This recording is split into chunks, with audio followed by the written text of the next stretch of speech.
Ikki tuya yaylovda o'tlab yurar ekan.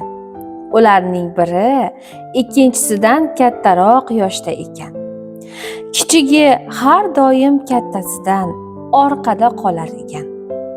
Kattasi buni payqab qolib, hamrohini masxara qilmoqchi bo'libdi va unga tegijaklik bilan aytibdi: "Axir biz tor so'qmoqdan yurayotganimiz yo'q-ku.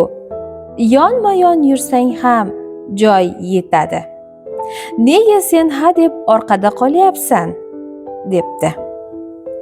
"Sen haqsan", javob beribdi kichigi. "Odobni unutish yaxshi emas.